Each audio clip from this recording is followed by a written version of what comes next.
A segunda parte do dia de hoje, e nós vamos começar com um workshop envolvendo alunos da pós-graduação na editoria científica. E eu tenho o prazer e a honra de chamar aqui para o workshop Eli Lopes da Silva e Oriana Adler. Bom curso para todos nós.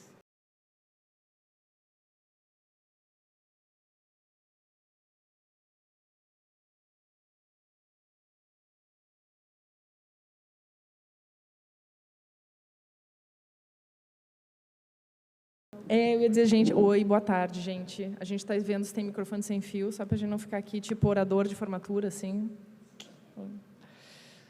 Eli, tu quer começar a te apresentar para o pessoal? Ele está trazendo o microfone. Então tá. Eu quero me sentar. E o passador de slide deve estar vindo junto também. Enquanto isso, eu vou organizar na minha cola aqui, que eu não decorei o texto, não. O passador de slide está junto aí?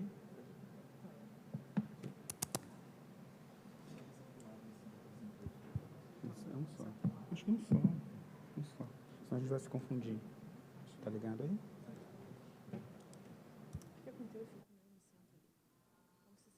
Boa tarde a todos.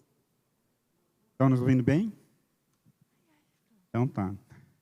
Eu tenho o prazer de estar aqui com a minha colega Oriana. Vamos lá, Oriana. Vou testar o passador aqui. Bom, eu sou o professor Eli Lopes. Atualmente eu estou na UDESC, temporariamente, ano que vem como efetivo no Instituto Federal. E sou editor da revista Caminho Aberto, do Instituto Federal. Fui editor da Navos durante 10 anos. E eu sou membro do Conselho Deliberativo da ABEC. Acho que muitos de vocês devem me conhecer nos eventos online, que eu adoro estar lá nos eventos online meio de ano, né? Falo muita abobrinha lá, mas enfim. Então, é um prazer conhecê-los aqui pessoalmente. Vou passar para a Oriana se apresentar e já vou explicar como a dinâmica do workshop vai funcionar. Gente, então, boa tarde. Então, eu sou Oriana, sou professora do Departamento de Psicologia Social, da Faculdade Federal do Rio Grande da Universidade Federal do Rio Grande do Sul. É um prazer estar aqui. Também conheci o Eli, então, faz pouco tempo, né? A gente bateu o santo, assim, um negócio que fechou muito. E é uma honra e uma alegria estar aqui falando com vocês. Atualmente sou coordenadora do Comitê de Ética do Instituto de Psicologia. Sou também co-editora da Revista Brasileira de Psicodrama, junto com a Heloísa. E hoje a gente vai estar, então, aqui desenvolvendo uma atividade com vocês. A gente fala desenvolvendo uma atividade porque a ideia é que a gente vai ter um processo de participação ativa de vocês, tá? Para a gente poder pensar a questão de como que a gente pode envolver mais, ou envolver minimamente, que seja, os estudantes, né, os pós-graduandos. Tá? Então, eu vou passar a palavra para o Eli, eu vou me sentar enquanto que ele estiver falando, depois aí eu me levanto para conversar com vocês. Olha, pessoal, então, diferente de como funcionou de manhã, que a ideia era um curso, o workshop aqui vai ser um pouquinho diferente. Tá? Eu pretendo falar pouco, vou tentar, geralmente eu não consigo, mas eu vou falar pouco. A Oriana vai falar um pouco mais, e depois nós esperamos que vocês falem muito mais. Tá? Por que a gente espera que vocês falem muito mais? No ano que vem, eu não sei se vocês viram esse livrinho ali na entrada, fiquem à vontade para pegar, é gratuito, chama Desafios e Perspectivas da Editoria Científica. Na verdade, são resenhas do ABEC Meeting do ano passado. Então, terminando esse evento, vai haver resenhas do ABEC Meeting 2023. E o que eu quero envolver a participação de vocês, eu e a Oriana? Porque nós queremos, depois das nossas apresentações, colher não apenas perguntas, a gente gostaria que vocês participassem, também nos ajudando com depoimentos de como envolver os alunos de pós-graduação na editoria científica. E como a nossa workshop vai ser resenhado, aí eu quero que o resenhista tenha o trabalho e o prazer de colocar os depoimentos de vocês. Obviamente que a gente vai pedir autorização, tá? Então, fiquem à vontade para dar depoimentos, mesmo que depois vocês talvez não autorizem a publicar o depoimento. Tá? O depoimento é independentemente de autorizar ou não a publicação. Mas depois nós vamos contactar quem deu o depoimento para autorizar, que vai ser bacana sair no livrinho do ano que vem. Tá bom? Então, quem não pegou, fica à vontade de pegar o exemplar ali. Vamos lá, Oriana, né? Senão A gente fala muito e não faz o que devemos fazer. Bom, a gente vai passar aqui umas perguntinhas para vocês, bem rapidinho, para a gente conhecer o público aqui, tá bom? Tentem ver se vocês conseguem acessar esse QR Code aí, ou então acessem mente.com. Se não conseguir pelo QR Code, vocês podem digitar mente.com e digitar aquele código. É mais trabalhoso, mas eu acho que pelo QR Code vai funcionar.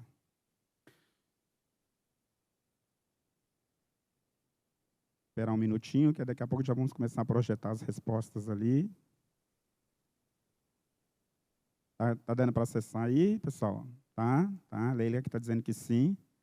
Aí o colega lá da técnica, se nos ajudar já a projetar aqui as respostas de vocês. A primeira, olha ali. Você é estudante de pós-graduação? A maioria não, claro, a gente imagina que o público aqui, a maioria de editores e professores, né? E mesmo professores também são estudantes de pós, né?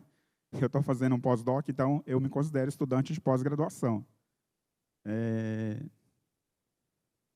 Então, temos aí, ó, acho que vai ter mais gente para responder, né? Tem gente que está tímida ou não acessou ainda.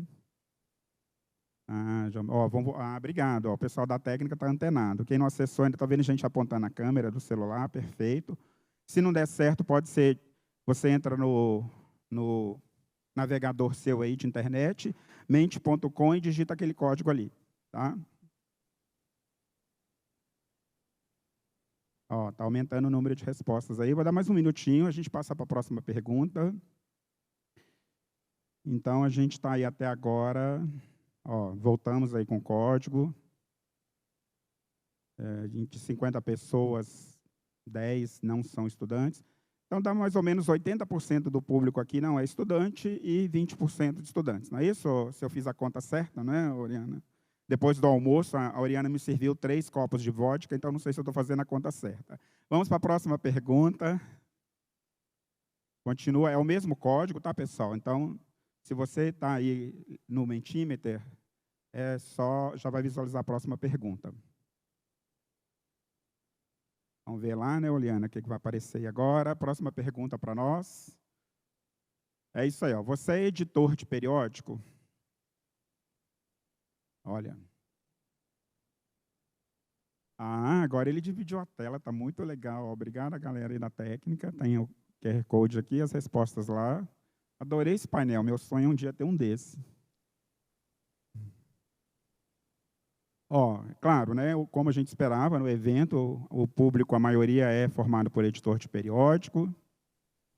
De novo, mais ou menos essa 80-20, né, um pouquinho mais que 20% dessa vez, né, Oriana?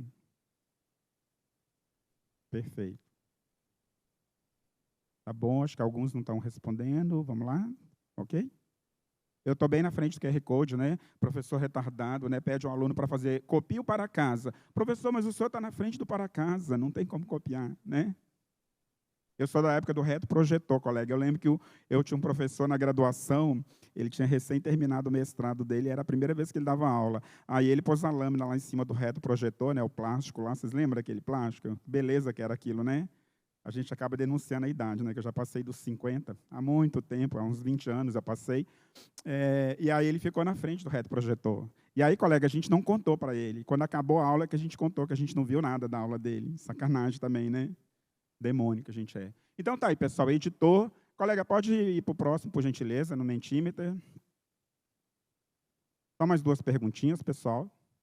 Você tem experiência em algum processo na editoria científica? Claro que sim, pelo que a gente viu, né? Porque já que a maioria é editor, mas aí, no caso, os estudantes agora também, pode ser que tenham alguma experiência na editoria. Então, aí acho que o percentual deve ser maior.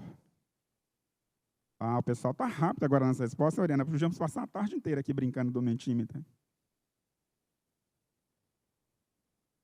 O chefe nunca mais vai largar o Mentimeter, depois dessa ideia que a gente deu de trazer o Mentimeter para os eventos. Tem algumas coisas do online que a gente aprendeu que está trazendo para o presencial, que está sendo uma beleza, né, gente? Nunca mais a gente vai largar. Então, como a gente esperava, né, Oriana, agora também estudantes de pós já tiveram experiência com indexação, como editor, diagramação, normalização, os bibliotecários, que a gente vai falar daqui a pouco deles, né, que são imprescindíveis.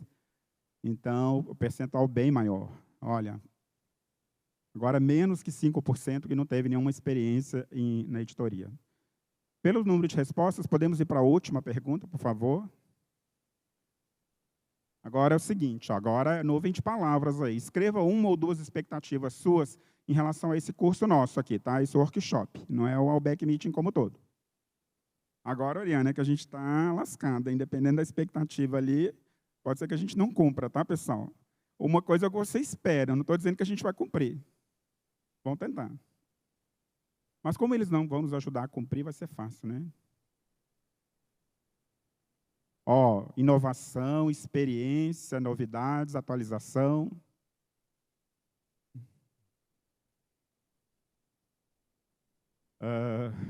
Conhecimento. Que mais? Inclusão, consciência, networking, parceria, ideias. O que mais que eu não estou vendo ali, Oriana? Estratégia, né? Aplicar, deve ser aplicar conhecimentos, com certeza. Ó, as palavras que mais aparecem são conhecimento, atualização e inovação. Por falar em inovação, né, eu fui para o almoço pensando, agora eu não vou dar aula mais, né, que a inteligência artificial vai substituir até os meus processos de orientação. Tá bom, pessoal, muito obrigado pela participação de vocês. Vamos dar continuidade aqui.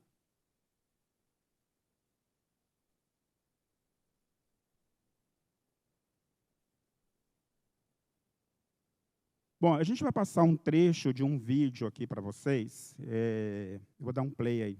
Calma, vou só explicar o contexto. Eu acho que todos vocês sabem, nós temos na ABEC um programa chamado Programa de Certificação ABEC Brasil para Editor Científico, né? Esse programa visa, como o próprio nome diz, dar uma certificação da ABEC para editor científico. Será certificado como editor científico a pessoa que cumprir 400 horas de cursos EAD no programa, 240 horas em cursos obrigatórios e 160 em cursos opcionais. Como esse programa é recente, nós estamos agora, eu já vou dar um spoiler, o chefe vai me xingar, deixa eu ver se ele está por aí, o professor Sigmar, mas o professor, na abertura, vai lembrar que a gente está lançando, nesse evento, 2 novos cursos nesse programa de certificação. Um programa de um curso de política editorial científica e aporte para o periódico científico. Tá? E nós já temos outros 2 que são de avaliador e de indexadores. Tá? O que eu vou trazer aqui é um trechinho de um vídeo de abertura do curso de aporte que tem a ver com a fala minha da Oriana aqui, que é o envolvimento de estudantes e de outros departamentos na editoria científica. Vamos lá?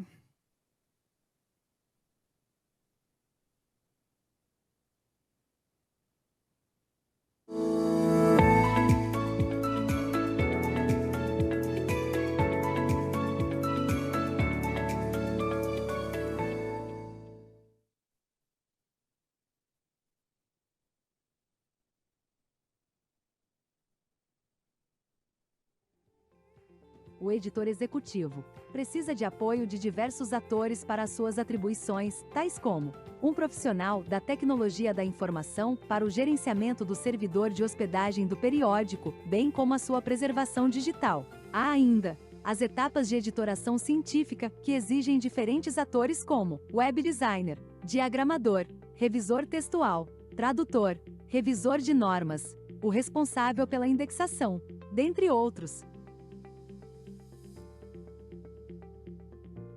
O editor executivo pode contar com o trabalho de outras instâncias da instituição editora. Há exemplos do portal de periódicos ou quando a biblioteca assume a revisão de normalização ou a indexação, quando a editora acadêmica colabora na diagramação ou quando o departamento de letras assume a tradução e a revisão textual, ou o setor de comunicação faz a divulgação do periódico, junto à imprensa especializada e redes sociais. Todos estes serviços de editoração são indispensáveis como aporte institucional.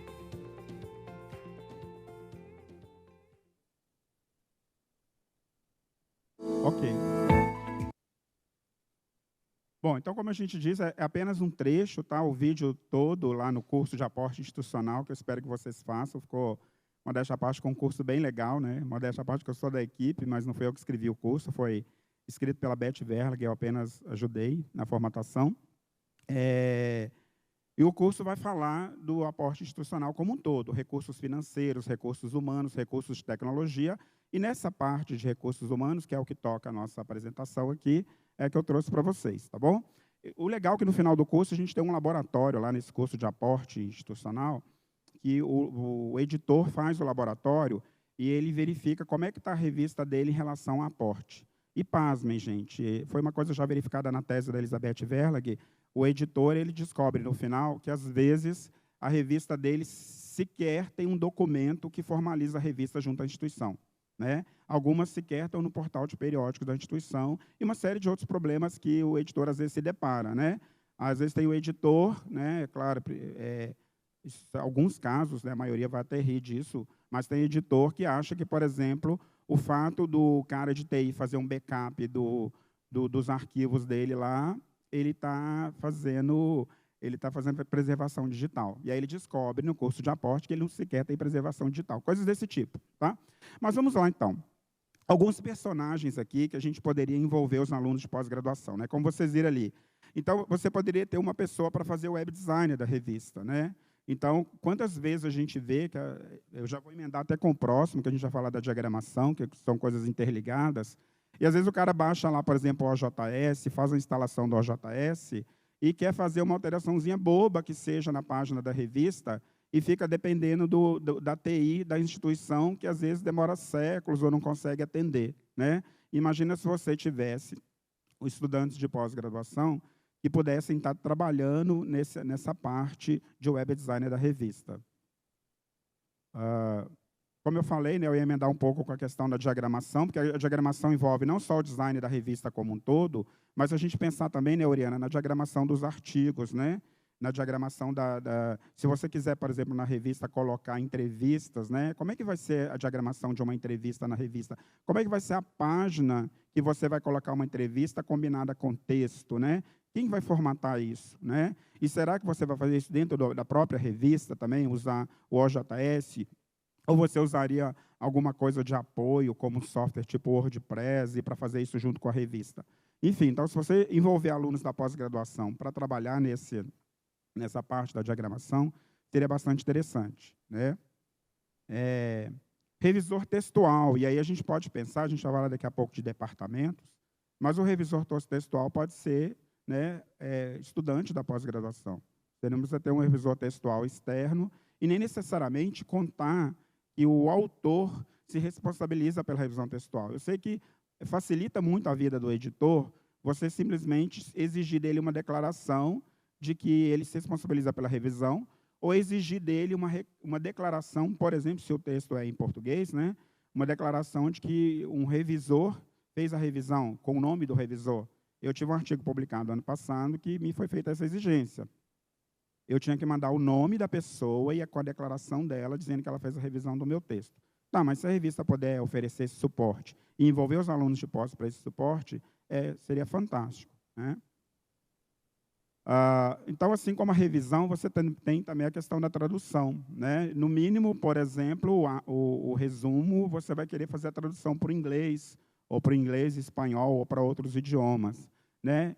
E quem dera poder fazer a tradução de artigos inteiros, né? Contar com estudantes da pós nesse trabalho seria bastante interessante. Claro que envolve também um treinamento, o aluno, né, sai, depois pode ser que ele não continue a revista, depois que ele termina a sua pós. São questões que a gente vai querer ver com vocês também. Como é que isso poderia funcionar, tá? A gente não vai trazer aqui, né, Oriana, eu imagino, receita de bolo de como fazer as coisas. E aí acho que vai sair da fala de vocês depois um monte de ideias legais que a gente espera, como eu mostrei no livro aí, que no livro do ano que vem apareça lá e que a ABEC deixe isso como legado, tá? Então, a participação de vocês depois vai ser fundamental. Revisor de normas é a mesma coisa, né? Então, claro, geralmente revisor de normas, os editores acabam envolvendo os bibliotecários da instituição, isso é muito comum, mas a gente sabe que, dependendo da instituição, o bibliotecário é uma pessoa extremamente ocupada, porque ele já cuida da biblioteca como um todo, de portal de periódicos, uma série de questões, e aí ele cuidar das revistas da instituição pode ser, às vezes, meio complicado para ele, né? Então, mais um trabalho bacana para envolver os estudantes de pós-graduação. Um outro trabalho que apareceu ali, vocês viram, é o responsável pela indexação, né?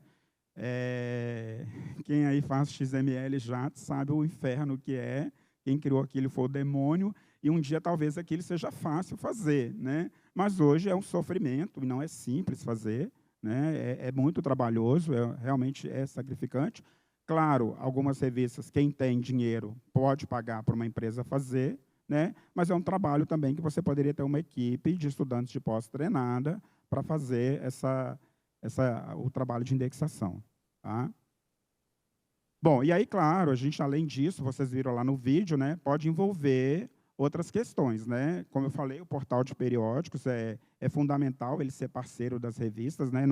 Ele não é só um repositório. Imagino que quem cuida do portal e as pessoas que estão envolvidas no portal também poderiam dar um apoio maior do que simplesmente disponibilizar o espaço. Então, é importante pensar nessa questão.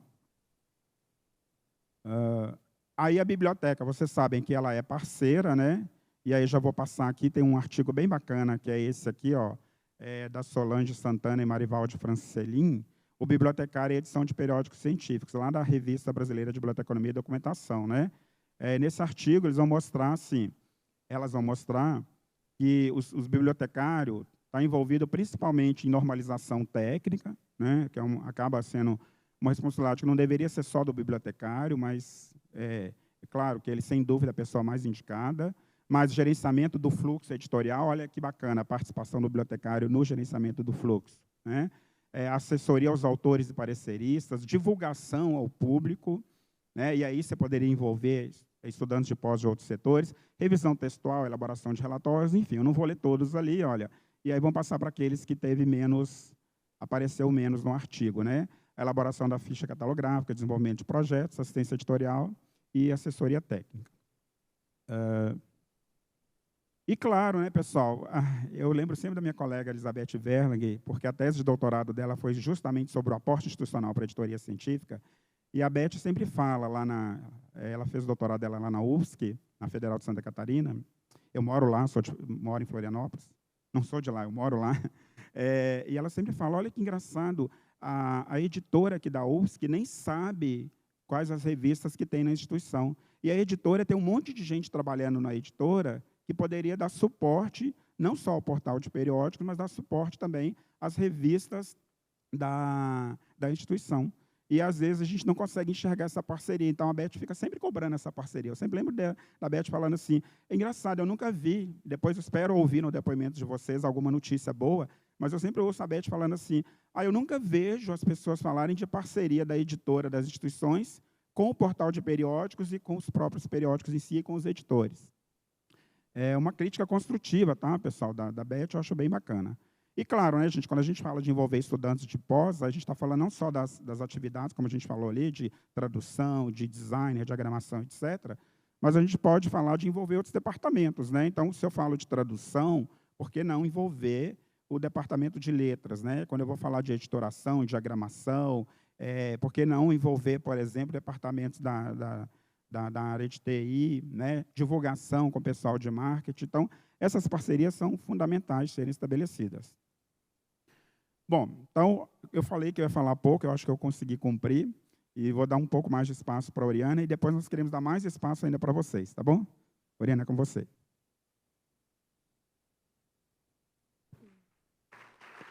Onde é que eu posso aqui? Ele já está. Então, gente, sabe que depois eu me dei conta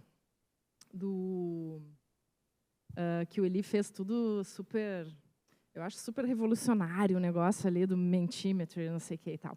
Mas eu vou chegar no modo arcaico agora, tá, para vocês. Assim, a professora, assim, estou muito acostumada com a graduação também, porque eu me lembrei enquanto que a gente fez aquelas perguntas, e a gente foi combinando o tempo todo, assim, o que a gente ia fazer, como é que a gente ia mobilizar, porque a ideia também de um workshop é ter essa participação de vocês. Mas é pensar um pouquinho, eu estava olhando para vocês aqui e pensando também um pouquinho mais adiante nesse público, né? Então, eu vou continuar fazendo umas perguntas, mas aí o modo arcaico vai ser levantar o braço, tá? Sim, porque não tem essas perguntas lá, porque eu pensei nelas agora. É assim, quem aqui Então, a gente viu que a porcentagem é bem maior, né, de editores. Vocês, então, editores, ou as pessoas que estão participando, então, das revistas, então, os pós-graduandos, né, eu acho que tem pós-graduandos que são editores também, mas, assim, quantos tem na sua comissão editorial, no seu, né, coletivo editorial, digamos assim, alunos de pós-graduação participando atualmente? Aí levanta o braço para eu ver bem alto, não precisam ficar com vergonha. Assim. Caraca, olha só, bem pouco. Né? Num geral, assim, olhando assim, olha só. Tá, essa é uma questão. Até porque eu quero partilhar algumas questões a partir da minha própria experiência, tá? Em épocas de pós-graduação. Tá, assim, épocas de pós-graduação não estão tão longe ainda, mas eu peguei o retroprojetor, tá? Inclusive, eu chego nas minhas aulas, eu falo lâmina, e os alunos outro dia começaram a rir. Gente, é que nem quando eu falo que eu vou sair para festa, para boate, alguma coisa assim, eles olham para mim, nossa, professora, não. Então, assim, os slides. E agora, assim, porque eu vou falar de alguns aspectos que vão envolver bastante a questão dos princípios da diversidade, equidade, né, enfim, e a acessibilidade. Eu acho que aí a questão do envolvimento dos alunos da pós tem alta potencialidade para fazer a gente rever algumas questões nas nossas práticas e nossas políticas de escrita. Tá? Então, dessas pessoas que estão aqui nesse auditório, independente se estão no corpo editorial, são editores ou não, enfim, porque eu vou falar um pouquinho da questão das diretrizes Sager. Eu ia falar Sager. Aí eu falo, não, gente, é Sager. Das diretrizes de equidade de gênero e sexo. Né? Quantas pessoas aqui, se reconhecendo com o sexo que lhes foi atribuído ao nascer, se reconhecem, então, enquanto mulheres? Pode ser mulheres cis, mulheres trans, mas, enfim, mulheres cis, levanta a mão. Quantas mulheres temos aqui? Bem alto. Ousaremos dizer que mais de 70%? Vocês acham, olhando para trás? Olha os coleguinhas aí atrás. Eu acho que sim, né?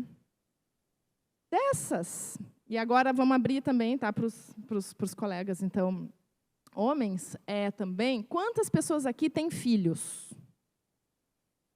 Tá.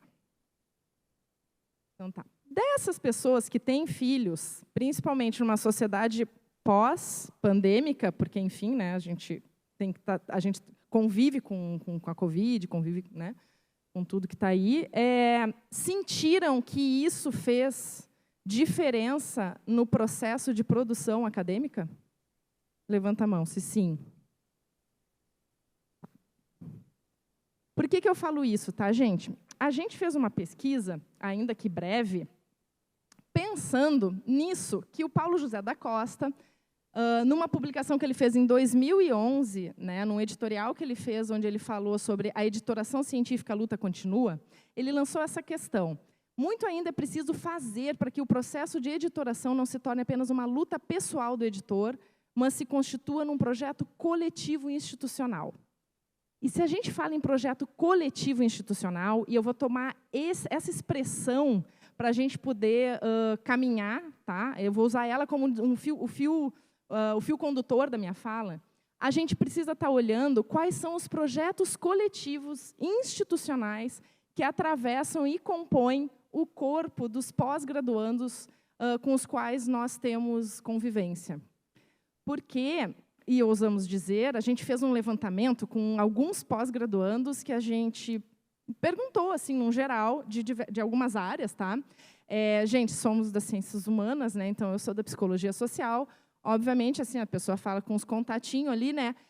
Vão ter respostas que estão mais nessas áreas, mas a gente ainda tem pessoal da enfermagem, tem da saúde coletiva, que também pega outras disciplinas assim da saúde, mas tem algumas respostas um pouco mais voltadas assim, para a comunicação e ciências humanas, que foi a questão de qual que é a realidade desses pós-graduandos. E aí a gente fez algumas perguntas, a gente fez uma pergunta para eles e a gente pegou alguns depoimentos que os quais eu vou tomar para a gente poder estar problematizando, para a gente poder estar pensando, né, quem são esses pós-graduandos hoje? Por que tão pouca gente levantou a mão na hora que a gente pergunta assim, quantos aqui tem na composição da sua comissão editorial, né, enfim, que não são só avaliadores, tá? acho que isso é importante também, né? Pode ter, não, mas a gente tem bastante pareceristas que são estudantes de pós. Tá, beleza, mas assim, e que fazem parte, né, que sustentam também e constroem a política editorial, a revista, enfim, são muito poucas pessoas que levantaram a mão. Então, a gente tem que se perguntar qual é a realidade dos nossos pós-graduandos para ver o quanto que esses pós-graduandos querem participar dos processos de editoração científica, né? Onde, e aí, se sim, onde eles estão? Em que lugar dessa comissão editorial, dessas políticas, né, de pesquisa, enfim, e de publicação, onde é que eles estão compondo? Eles são mais, então, pareceristas? Eles compõem a questão própria do editorial? São tradutores, web designers? Eles estão na ponta lá da revisão? Onde é que eles estão na revista, né?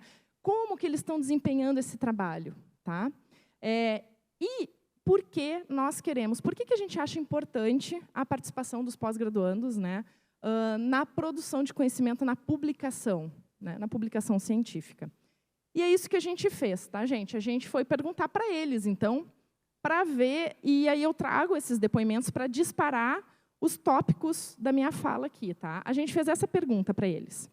Como que o conhecimento da minha pós-graduação, e é independente de área, enfim, tá, contribui para a revista? Como é que eu acho que o fato de eu estar na pós, né, o que movimenta na pós, pode contribuir para a revista da qual eu faço parte, ou fiz parte, tá? Tem algumas pessoas que já passaram e não estão compondo mais equipes editoriais. E aí, a partir das respostas que a gente trouxe, eu trago, então, 3 aspectos para compartilhar com vocês. Da mesma forma que eu lhe trouxe, assim, não é um guia, tá, gente? É para pensar, para largar para vocês e depois a gente discutir como é que isso chega para vocês, como é que a gente vê esses desafios, enfim, ou como que a gente pode pensar em mobilizar algumas questões a partir daquilo que é trazido, né? Principalmente atentando para a potência do envolvimento, né, desses pós-graduandos. Então, os 3 tópicos eu vou primeiro falar do lugar da própria revisão da política editorial. Acho que tem uma questão muito importante aí, que o quanto que o pós-graduando mexe com isso, tá? E já vou dizer por quê. Depois vou falar do que eu disse ali no comecinho, da questão da diversidade, equidade e inclusão, tá? Como mãe, sou mãe de Irã e Iris, né? Hoje mesmo eu estava conversando com colegas editoras aí, essa foi a primeira viagem, tá, gente? Está gravando, depois vai ser participar, né? Como é que nem aqui não tinha na Xuxa, olha a idade da Xuxa, mandava beijo, oi, beijo, pai e mãe, eu amo, oi, beijo, Irã e Iris. Então, eu tenho uma bebê de 1 ano e pouquinho, e aí hoje eu estava lá toda em voltas, assim, né, de funções, né, sou lactante ainda, enfim. E a questão da produção pós-filhos, gente, para mim, é assim, aterrorizadora, inclusive, e massificante. Tipo, a mudança que foi pós ter filhos, assim, para a produção de conhecimento, para mim, na minha vida, por exemplo, fez diferença total. Então, quando a gente fala em diversidade, né, equidade e inclusão, quando a gente vai pensar em equidade de gênero, a gente está pensando também em quais características são das pessoas, quando a gente diz assim, não, a nossa revista, ela super abre, aqui temos muito mais mulheres, inclusive, né? Super abre para mulheres, enfim, quem é que está nesse corpo de editoria? Quem são essas mulheres também, né? Quem são essas pessoas que a gente quer? Ou a gente quer só marcar o xizinho ali na questão do DEI, né? O estudante de pós-graduação, ele questiona isso também, tá? Esses que nos trouxeram alguns depoimentos, que é no sentido de pensar como que eles podem fazer parte, que eles querem fazer parte, mas muitas vezes não sabem como chegar nisso, ou quando chegam, se questionam assim, tá, mas então qual que é o escopo da minha atuação, se às vezes eu não tenho tempo para dar conta de tudo que eu faço, né? Mas pensando também, então, na ponta da produção de conhecimento. Aí eu já vou entrar. Então, são esses os 3 tópicos que eu vou estar abordando, tá? O primeiro deles é na questão da revisão da política, né? Da política editorial. Eu trouxe duas referências. Isso é importante. Acho que vocês vão ter acesso a esse material, tá? Todas essas referências, elas vão ter o link tá ativo, aí vocês vão poder clicar e vai abrir para elas, tá? Uma dessas referências é um texto do Joaquim Pinheiro, do Fabrício Neves, que pensa a política editorial e as controvérsias científicas em estudos agrários, tá? Porque também fiquei pensando, beleza, eu falar das ciências humanas, daqui a pouco tem galera aí que é mais das exatas, enfim, ou de outros estudos, vai dizer, mas isso não serve para nós. E aí esses caras, eles pesquisaram sobre isso, inclusive tensionando questões de relações de poder na própria política, né? Existe uma questão, será, de status? Será que é possível a gente abrir para pós-graduandos que, daqui a pouco, não tem tanta familiaridade com a própria questão da publicação? Que temas, esse artigo das ciências agrárias, especificamente, eles vão estar questionando uma certa insistência em determinadas temáticas das ciências agrárias e que não se tem certa abertura, inclusive avaliadores que possam estar, né, fazendo pareceres de temáticas que aparecem enquanto emergentes assim, no campo das ciências agrárias. Então, será que isso não diz de certas relações de poder? Como é que a gente pode provocar um certo suspiro, digamos, ou pensar em outras práticas, a ruptura de algumas formas que estão tão estabelecidas e que a gente... é desse jeito e ponto. Bom, será que existem outras possibilidades? Né? O pós-graduando é aquele que mobiliza algo que eu vou nomear a partir da Vinciane Depré, não é um conceito meu, tá? A Depré, ela vai falar do mal-entendido promissor. É uma coisa bem legal, assim, que o mal-entendido promissor, tem uma professora, que é a Márcia Moraes, ela vai falar de um trabalho com pessoas com baixa visão, com crianças com baixa visão, ou cegas, e que elas... se chama Exercícios de Ver e Não Ver, esse trabalho dela, essa pesquisa que ela realizou. E aí ela fez um trabalho, então, com essas crianças, em que elas estavam fazendo, ela vai citar uma cena onde tem crianças, então, bailarinas, elas estão fazendo aula de balé, enfim, tal. E, dentre essas, tem algumas crianças, e uma específica que ela vai colocar para dar a entender esse conceito, né, do mal-entendido promissor, que é uma criança cega. E a professora é uma pessoa que, enfim, vê. E a professora, então, está explicando um determinado movimento, tá, gente, não sei nada de balé, tá, mas um determinado, sei lá, plié, não sei o quê, ou um salto, e aí ela vai explicar, e a menina pergunta, mas eu não entendi como é que é. Como é que faz para sentir isso? Né? Como é que faz para a gente, para tatear esse movimento? Existem outras formas, né? E a professora meio que paralisa. Então, o mal-entendido promissor, ela não entendeu aquilo, e como é que eu explico para alguém que não vê? E aí, ela, então, amarra guizos no corpo, a professora, na construção com essa menina, a partir de um outro campo de olfato. E eu acho que aí, e esse mal-entendido promissor, então, ele mobiliza essa professora a pensar, sei lá, vou trazer aqui a expressão, fora da caixa. Pensar a partir de outros referenciais, que não o referencial necessariamente da evidência, né, da vidência. Inclusive, vocês já pararam para pensar no quanto o português ele não é inclusivo? O quanto que a gente sustenta muito da nossa comprovação científica, enfim, numa lógica que se sustenta muito na visão, né? Então, sob esta ótica, deste ponto de vista, né, as evidências do estudo, né, a questão do excesso da evidência. Então, atualmente, a gente tem um movimento, pelo menos ali, na psicologia social, ou dos cursos com os quais eu vou tendo, dos pós que eu vou tendo participação, dos saberes afropindorâmicos, que vem questionando, inclusive, esse saber ocidental que vai se sustentar numa ideia de visão de mundo. Para pensar, e aí isso é uma política trazida pelo Renato Nogueira, que é um filósofo da UFRJ, se não me engano, e ele vai falar assim, para pensar sentidos de mundo. Então, cheiro de mundo, gosto de mundo, tato de mundo. Será que é possível isso nas políticas editoriais? Então, esse é o mal-entendido promissor, tá? O próprio reconhecimento da parcialidade dos tempos, tá? No Política Editorial e Controvérsia Científica, os autores eles vão falar isso, assim, que tipo, o quanto que existe algumas temáticas que importam que a gente vá sustentar e publicar, mas o quanto que às vezes elas se tornam uma publicações, enfim, que são super encaixadas num determinado período de tempo. Inclusive, a gente, né, enquanto coeditores, enfim, aí, a gente precisa entender que as nossas revistas elas precisam se atualizar. Né? Então, entender essa parcialidade dos tempos, me parece, ou pelo menos tem sido a minha experiência, que tem sido questionada ou abordada muito pelos pós-graduandos. E isso tem sido muito potente. E, nesse sentido, que é essa relação de temas emergentes, que temáticas emergentes nas diversas ciências que nos compõem aqui, imagino, se tornam interessantes, se tornam potentes de estarem sendo faladas. Né? E será que os pós-graduandos não estão nesse lugar de estar questionando isso? Da onde que sai isso? Né? E aí eu acho que eu vou lançar a pergunta que esses pós-graduandos me fizeram, que foi, ou pensando, né, como que o conhecimento da minha pós pode contribuir para a revista, ou como é que eu vejo isso? E aí teve um pós-graduando, que da área da biblioteconomia, e a gente falando da importância do bibliotecário, então, e é uma figura que trabalha, ele foi narrando, era gigante, tá, gente? Isso é um recorte do depoimento. Ele trabalha com bibliotecas comunitárias, ele vai pensando também a partir de outros referenciais assim, de saber. Ele falou o seguinte, eu vou ler para vocês, tá, gente? Também para pensar em quem for acessar isso depois, então que daqui a pouco possa ter baixa visão, ou que não consiga ler, então eu vou ler agora.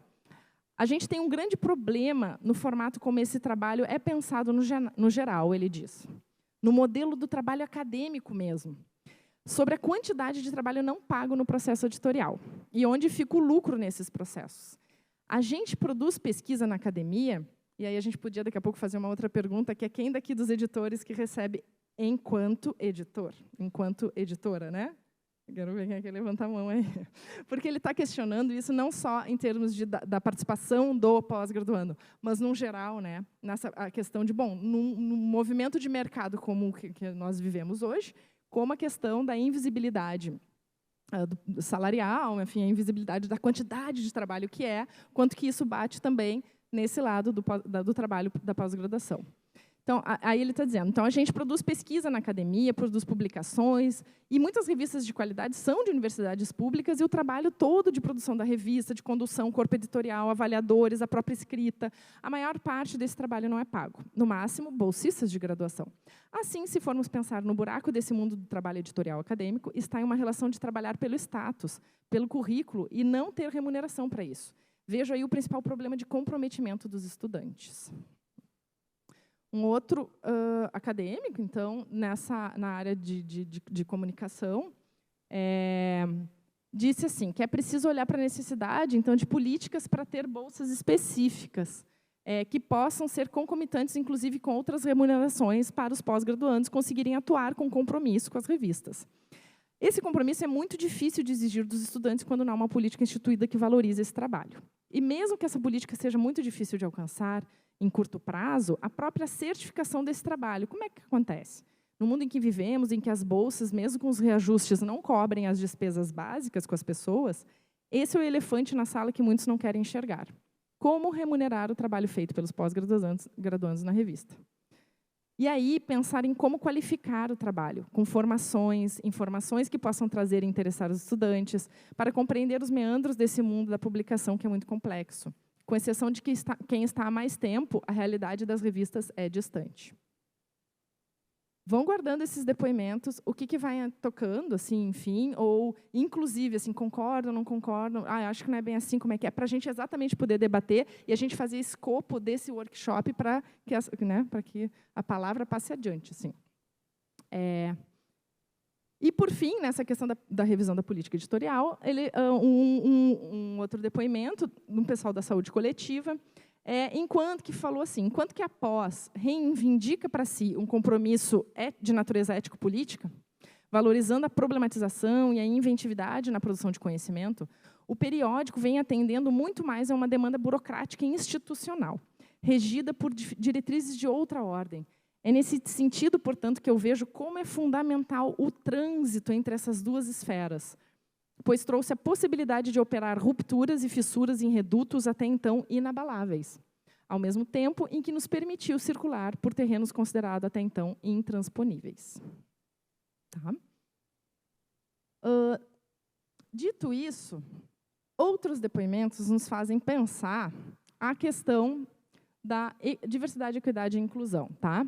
Então, muitos, não sei se muitos aqui conhecem, mas, enfim, em 2016 foi publicado nas diretrizes, então, SAGER, que trazem a necessidade dos periódicos, ou aponta, né, a preocupação com a equidade de gênero e sexo, né? Pensando, gente, ainda assim, então, falando enquanto psicóloga social, né, pensando ambos os sexos. Então, enquanto coordenadora do Comitê de Ética, isso é uma questão que a CONEP, né, a Comissão Nacional de Ética em Pesquisa, ela vem exigindo dos comitês de éticas, que é a paridade de gênero. Mas, quando eles falam paridade de gênero, a gente pensa geralmente em homem, mulher. É possível a gente tomar a questão da equidade de gênero, por exemplo, para a questão de gêneros dissidentes? Né? Pensar em outras esferas, outros gêneros, outras formas de existência, né? Outros modos de viver? Então, acho que, inclusive, pensando a atualização das próprias diretrizes. Mas, antes disso, como que as nossas revistas elas estão operando com isso, né? Com a equidade? As diretrizes SAGER, então, elas vão falar dessa responsabilidade pela divulgação científica e, por exemplo, outro dia, nas revistas das quais eu enfim, faço parte, eu já passei, tivemos algumas questões que vieram dos autores, inclusive, então não necessariamente, né, dos pós-graduandos, mas esses autores eram pós-graduandos que estavam querendo publicar suas pesquisas sobre a questão do tensionamento de gênero na língua portuguesa, né? Então, assim, temos que escrever no masculino. A revista vai aceitar se a gente pensar outros formatos, ao invés de botar só ele, ela, e pensar em outras, né, em outras torções, inclusive da própria revista?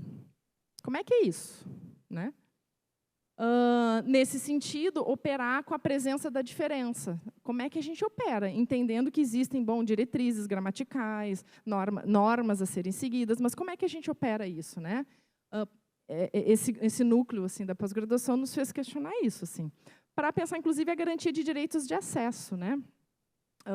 Uma das coisas, outro dia alguém veio me perguntar, não, outro dia nada, aqui eu estava fazendo check-out ali, que aí veio um cara que é do outro lugar ali, não sei de onde que era, e aí ele falou assim, como é que é isso? E assim, as revistas, é revista mesmo? É revista de papel? E aí eu falei que o congresso da ABEC e tal, né? E aí ele falou, é revista de papel? E eu não, assim, majoritariamente, a gente tem publicações, atualmente, que são online. Até porque existem equipamentos e tecnologias que hoje, por exemplo, PDF, que é editável, a pessoa bota no programa que consegue ler o PDF. Então, se a pessoa ela né, tem cegueira, alguma questão, ela vai ouvir, ou até, outro dia, tem um aluno que trabalha com o mesmo aplicativo, porque ele tem déficit de atenção e hiperatividade. Então, escutar para ele produz um outro efeito do que tentar forçar e ler.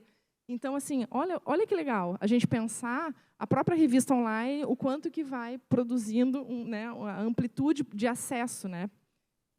E a questão da equidade na pesquisa e na publicação, que inclusive, tem um mini curso, estou fazendo propaganda, mas assim, acho que é interessante ver o quanto que a ABEC está movimentando isso e num curso que saiu agora há pouquíssimo tempo, acho que foi esse ano, que foi pensar a própria equidade na pesquisa e na publicação. Tá? Gente, por sinal, acho que volta aqui.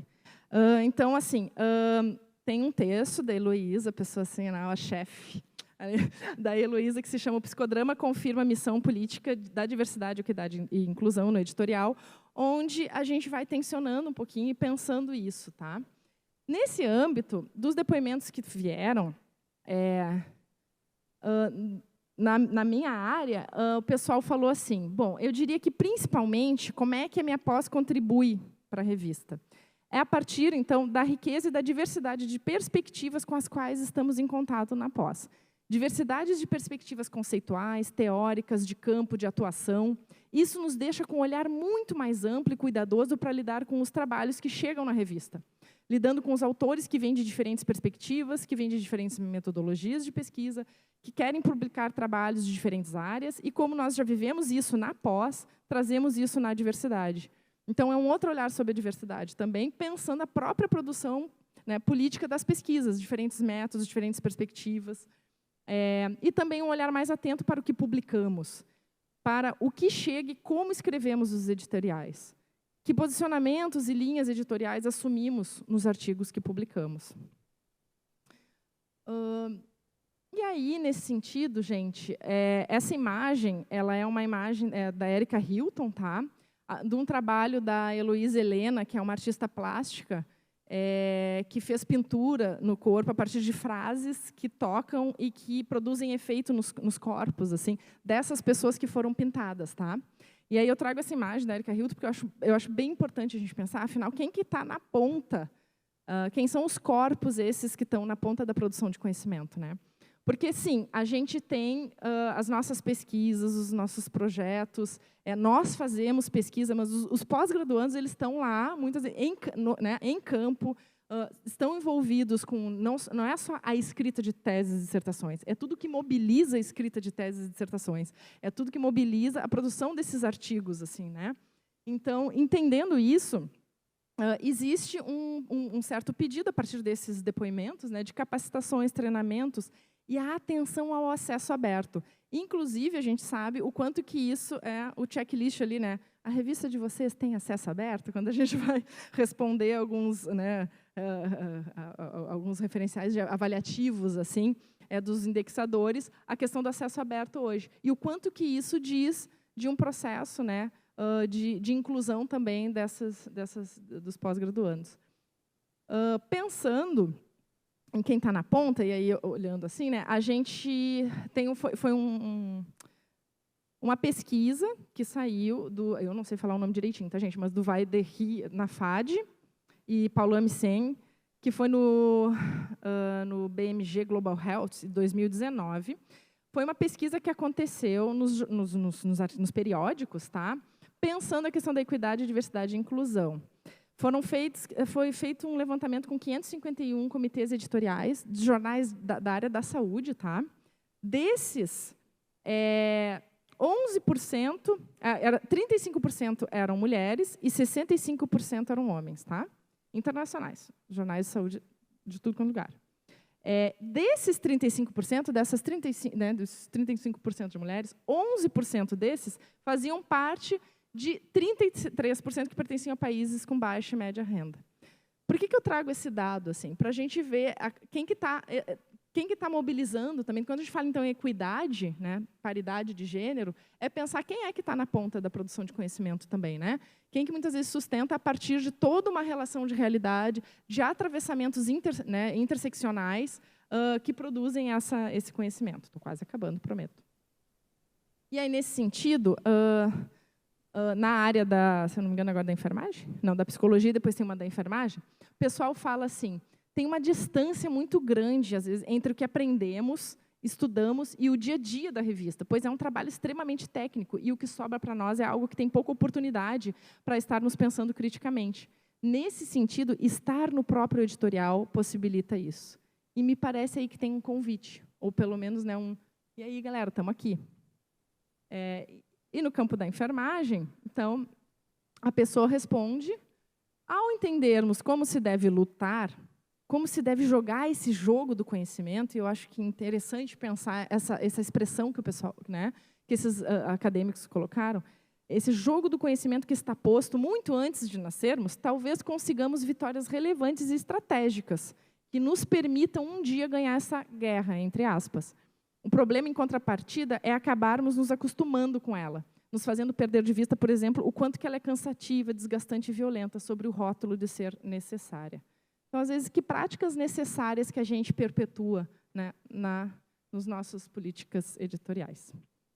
E aí, a pessoa vendendo peixinho, assim, mas eu tive o privilégio, enfim, enquanto também mulher branca, cisgênero, mas principalmente por estar num programa, eu acho, e a partir de uma orientação, assim, fazer propaganda da Neuza Guareschi, tá, gente? Foi minha orientadora no mestrado, no doutorado, que está aí, de participar de uma revista, que é a Polis e Psique, que ela é gerida desde que ela existe, juntamente com pós-graduandos, né? Então, esse trechinho, inclusive, foi de um dos últimos editoriais da revista, que saiu agora, acho que é do último, de 2023, que o Dan Pinheiro e a Giovana Barbieri escreveram, junto com a Neuza e com o Henrique Nardi, para pensar estratégias de reinvenção do presente. E aí eles vão falar, né, então, que tal reinvenção passa pela contínua reflexão sobre as diferentes cosmologias e tecnologias que colocamos em ação. É, sobretudo, um convite para interrogar outros possíveis em nosso campo de saberes e fazeres. Eu acho que a gente termina por aí pensando assim, que possíveis a gente pode construir com os alunos da pós, né? Muito obrigada, gente. Passa mais um aí. Passa mais um para o e-mail. Então, pessoal, agora, como acho que a gente está cumprindo o que a gente prometeu, né? Eu falei um pouco, não, eu falei um pouco, você mais. E agora, pessoal, a gente gostaria... Eu vou ficar de assistente de palco seu. Pessoal, eu estou combinando uma coisa aqui com ela, vocês viram, né? Nada é segredo. Agora, como a gente combinou, a gente queria abrir espaço para vocês. Quem quiser fazer alguma pergunta, fica à vontade, se for uma pergunta. Mas, se tiver um depoimento para fazer, vai ser mais bacana ainda. Tá? Quem não estava aqui no início da apresentação, só relembrando, esse é o momento que vocês podem fazer pergunta, mas, principalmente, que possam fazer depoimentos. Tá? Eu vou pedir para limitar depoimento a mais ou menos 5 minutos, para que o máximo de pessoas que quiserem dar depoimentos de como envolver alunos de pós-graduação na editoria científica, seria muito bacana. Tá? Então, quem quiser dar depoimentos de exemplos, de tentativas que têm sido feitas nessa perspectiva, por quê? Depois, quem for falar, eu vou estar aí com o microfone, então a Oriana vai ficar aqui, eu vou ser meio que um assistente de palco. Você também vai? Eu queria ser seu assistente de palco, meu sonho sempre foi esse. Amor, tá bom. Então, você vai também, se você quiser. Meu sonho era ser rainha da bateria da Portela, jura, né, gente? E aí, é o seguinte, pessoal, quem quiser dar depoimento, gostaria que vocês se apresentassem, dizendo o nome, a revista, a instituição. E, como eu disse, no ano que vem, quando sair esse livro desse ABEC Meeting, a gente pretende colocar esses depoimentos para quem autorizar, tá?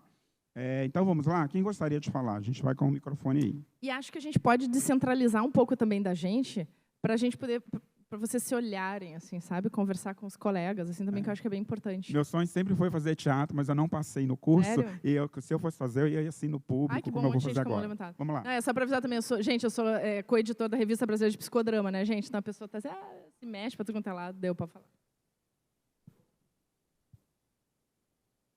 Pode ser? Olá, boa tarde. Parabéns pela apresentação, pelas duas apresentações, foram ótimas. Na verdade, antes do depoimento, eu gostaria até de um auxílio de vocês. Meu nome é Ricardo Oliveira, eu sou de Ribeirão Preto, da Faculdade de Medicina. Eu sou editor da revista Archives of Pediatric Neurosurgery, que é de neurocirurgia pediátrica. Eu tenho um aluno, que por sinal é um aluno de doutorado meu, engajado num projeto dele, e que a gente é um aluno extremamente interessado, então eu acho que esse é o primeiro ponto. Ele é um aluno extremamente interessado em publicação, em pesquisa, e a gente, eu e mais 2 pessoas tocamos a revista, digamos assim, toda a parte operacional, editorial, editoração, tudo que você falou ali, sem ganhar nada, obviamente. E esse aluno, a gente trouxe ele para o corpo da revista. Então, até a minha pergunta para vocês, no meu mundo, né, no meu mundo da medicina, da minha área, que é tão específica, né, como que a gente chegaria, talvez, naquele aluno do curso de biblioteconomia ou outros cursos que teriam interesse, por exemplo, de fazer pós-graduação nessa parte de editoração, entendeu? Eu acho que é inverter o processo, ou seja, você propor para o aluno dessas faculdades que a gente não tem acesso, para que eles tenham o conhecimento dessas revistas, né?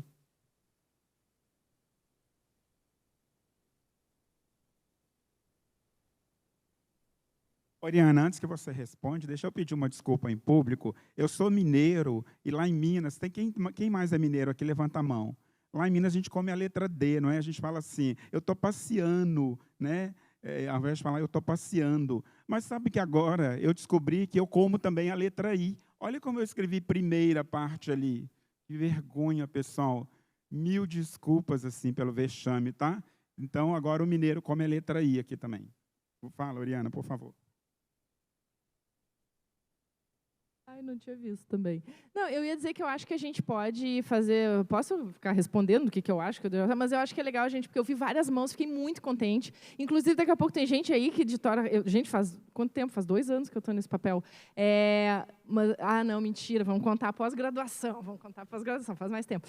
Mas eu acho que a gente pode perguntar que tem várias outras pessoas que também têm experiência, que eu sei, que têm experiência nisso, e eu acho que a gente pode ir comentando, mas eu tenho ideias, já anotei aqui, tá? Quem mais? Não sei quem é que está na fila, tem um monte de gente levanta a mão, eu não vou se inscrever. Quem mais? Podemos ser depois? Umas 3 pessoas falam aí. Depois mas ok, quanto ao Ricardo. Tem aquela tem uma moça ali, inscrita, tem a Neuza tem lá. Tem 2, tá tem outra difícil. aqui. Que Ela legal. aqui também Eu vou chegar em todo mundo.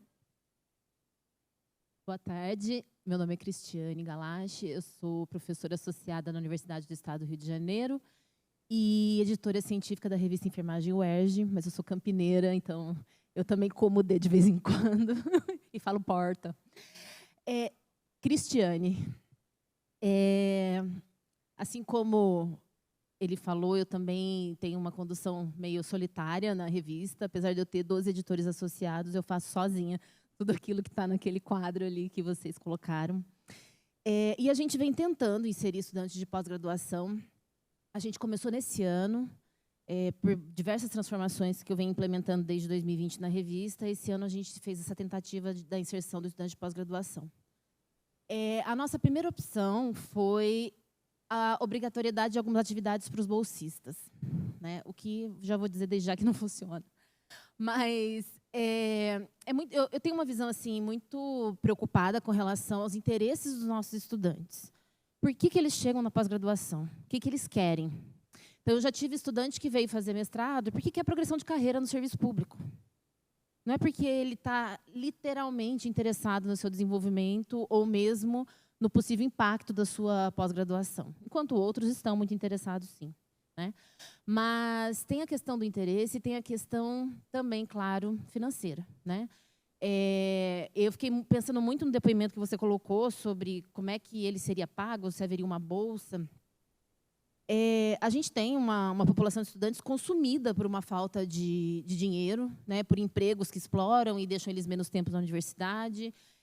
Mas também temos aqueles que não entendem a visão de universidade para aproveitar todas as oportunidades que a universidade tem para dar.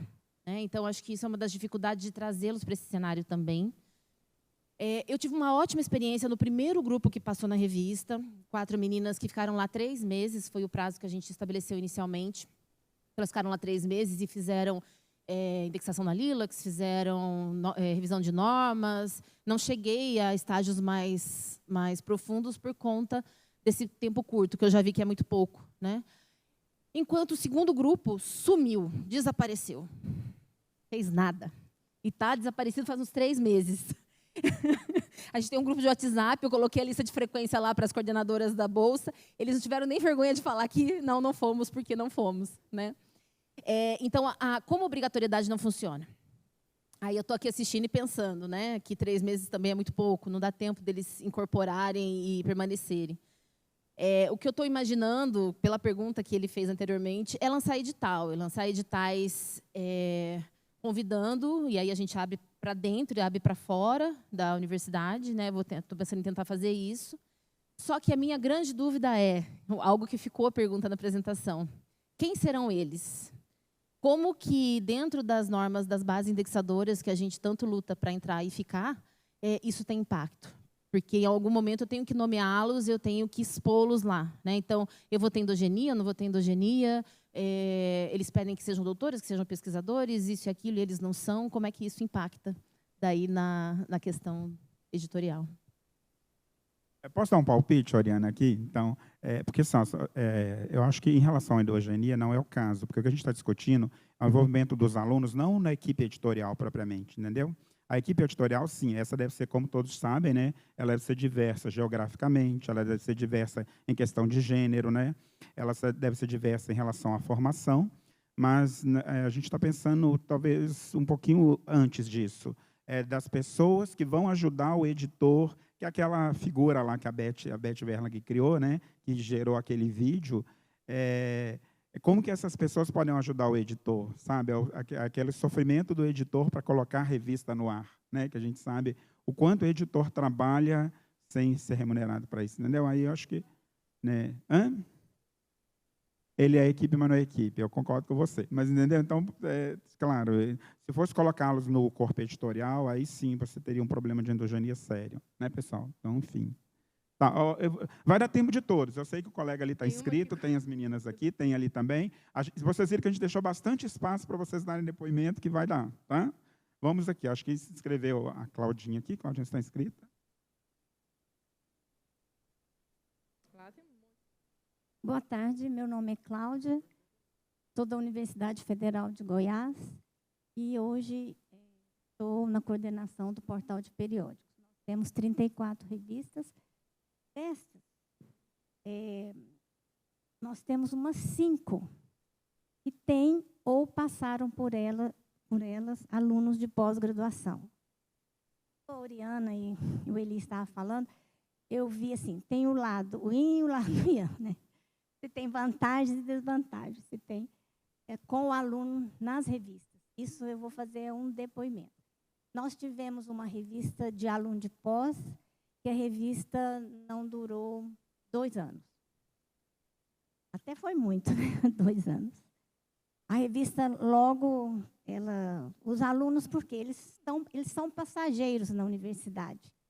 Eu acredito que eles tenham que aprender a questão do fluxo editorial, entrosar com os editores, para que eles sejam os editores do futuro, igual nós temos aqui, né? Eu não sou contra isso. Eu sou, assim, o que eu vejo da desvantagem é a Liliana, que eles, igual eu já falei, eles passam pela revista, enquanto eles estão fazendo o seu doutorado ou mestrado. E nessa revista A, eu não vou citar o nome, ela finalizou. A revista B, quando ele botou ali web design, né, nós temos um aluno que faz isto numa revista, aluno de pós também, e ele também faz a diagramação nessa mesma revista. Até a editora lá, Cláudia, o aluno fulano de tal vai fazer isso para mim, então eu vou agilizar a produção dos artigos para poder publicar, porque eu fui falar com ela que ela estava muito atrasada na publicação. A outra revista, essa revista quase que tem a editora-chefe e tinha uma editora adjunto. Mas os alunos de pós, eles sempre estão trabalhando no fluxo da revista. Aí o que eu vejo? A revista atrasa muito a publicação dos artigos. Os alunos também fazem revisão dos textos, que a gente às vezes devolve. Por que eu estou falando devolve? A UFG tem um trabalho um pouco diferenciado, que nós temos na biblioteca, dentro do portal de periódico, um serviço de editoração científica, que contratamos revisores e contratamos diagramadores, para trabalharem em revista que se submeteram ao edital e foram agraciadas. Então, era em nome de 15, hoje nós temos 10, né? Acho que são 10, e vai aumentar agora com o recurso da FAPEG. Então, a gente sempre está junto do editor, conversando com ele essas questões. E quando chega o artigo para revisar, a gente vê que aquele artigo daquela revista ele não está bom. A gente devolve, ou ele vem totalmente fora da normalização. Ela não tem mais, a gente até não mexe mais com a normalização dessa revista. E daí a gente vai descobrindo as questões. Aí, quando entra um aluno novo de pós, aí ele quer fazer tudo diferente. Claro que ele pode fazer diferente, mas naquele número que está caminhando, a gente ainda não pode mudar, né? Então, no próximo número, no editorial, a gente pode explicar, o editor-chefe, se aceitar, ele pode mudar. A gente está mudando todo dia, nós mesmos mudamos de pensamento. Então, eu vejo esses dois lados, sabe, Oriana? O lado... Mas o pior para mim é a questão da não continuidade do aluno. E daí, quando a gente faz um edital para como ele falou, da biblioteconomia, ele perguntou como chegar até eles, né? As revistas que têm recurso, por exemplo, você tem um centro de línguas, aí você tem um recurso. Você tem um projeto de pesquisa, coloca lá no projeto um recurso para aluno, para bolsa. E daí a gente faz um edital, e o edital vale, por exemplo, 2 anos. Aí já melhorou de 3 meses para 2 anos. Ou vale 1 ano, Ou nós temos um edital de uma revista de esporte que ele é de 6 meses. Aí, esse também é ruim, porque ele é só de 6 meses que a gente pode contar com aquela pessoa ali na revista. Então, para mim, tem os dois lados, né? Claro que o aluno tem que aprender o fazer da editoração científica. Ele tem que aprender, assim, vários, né? Aquele que tem também perfil. Não adianta o aluno que não tenha perfil chegar lá na revista, porque ele vai desorganizar toda a revista. Também nós já tivemos isso. Então, é isso. Eu vejo que tem os dois lados. Se ele pudesse permanecer mais tempo, seria melhor. E ele também aprenderia mais, né? E ajudaria mais a revista em todos os aspectos, né? Pode até ser um parecerista, um revisor. Tá? Obrigado. Oriana, vou fazer um combinado com você aqui ao vivo e a cores. Se for o caso, a gente comenta no final para que a gente possa ouvir o máximo de depoimentos possível. Que tal? Está anotando tudo? Se der tempo, aí, se der tempo, a gente que volta a participar. Se não der, a gente não volta a participar. Vocês entenderam? Porque é muito legal ouvir esse depoimento de vocês. Obrigado, Claudinha. A gente lá na ABEC tem essa intimidade com a Cláudia Bueno, tá? Que ela é muito íntima da gente. E eu aprendi com a Ana Marlene a chamá-la de Claudinha. Olha que intimidade. O colega aqui, né? Se apresenta, tá? De seu nome, revista. Aí, vamos. Boa tarde, colegas. Meu nome é Carlos Harold Júnior. Sou editor, sou professor do Departamento de Educação Física da Universidade Estadual de Maringá. E antes de, enfim, né, me apresentar o que eu faço em termos editoriais, eu gostaria de agradecer ao Eli e à Oriana pela partilha de conhecimentos e experiências. Foi absolutamente fantástica aí essa socialização. E do ponto de vista editorial, eu sou editor-chefe, né, do periódico que está ali embasado no meu departamento, que é o Journal of Physical Education. E lá na UEM, a editora da Universidade Estadual de Maringá, da qual momentaneamente sou editor-chefe, ela assumiu a responsabilidade pelo portal de periódicos, né? Então, desde março de 2022, estou como editor-chefe, e essa experiência tem sido muito bacana, porque ela possibilita, mesmo dentro dos limites da minha área, enxergar as estratégias editoriais de praticamente todas as áreas do conhecimento que lá existem. E no tocante ao tema aqui do workshop, eu gostaria de observar que eu noto ali, né, entre os meus colegas, em primeiro lugar, que o engajamento com os alunos tem acontecido, indiferentemente de serem alunos da pós-graduação, da graduação, uma primeira frente que se abre com mais sucesso, com mais engajamento, é a dimensão da comunicação com a sociedade. Certo? Então, essa perspectiva, digamos, extensionista, de produção de conteúdos, quer dizer, a moçada gosta muito disso, eles fazem isso muito bem, né? Contrariamente à maioria dos colegas e das colegas editoras.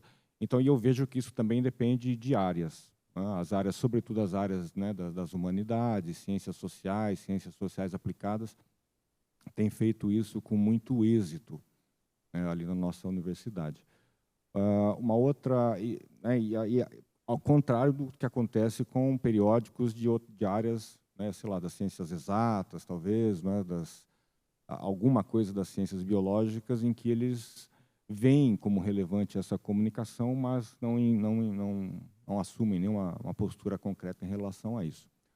Uma outra frente que gera alguma discussão é o engajamento, como foi relatado pelo colega agora há pouco, dos estudantes da pós-graduação na execução das atividades rotineiras da editoração. Então, lá na nossa universidade tem um caso bastante emblemático, porque, em primeiro lugar, assim, tem uma grande desconfiança. Tá? A tendência é que os colegas resistam a essa incorporação. Né?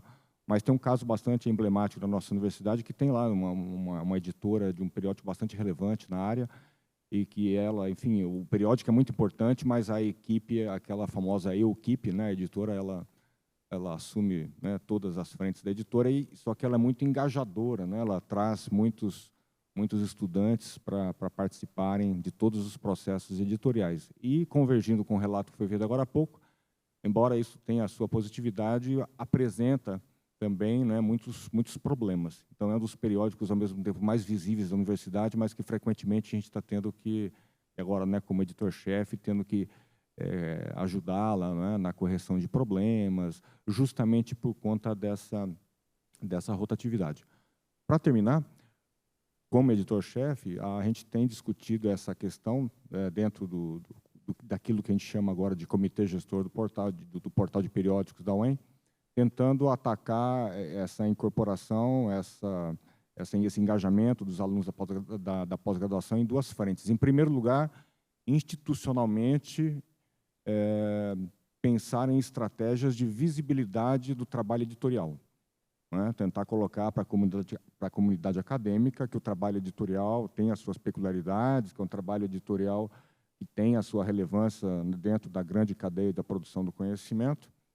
E, em segundo lugar, utilizar o portal também como uma ferramenta pedagógica no sentido de estimular os alunos da pós-graduação por meio, né, de cursos de extensão, por meio da criação de disciplinas que transversalizem, permitam-me dizer assim, os cursos de pós-graduação.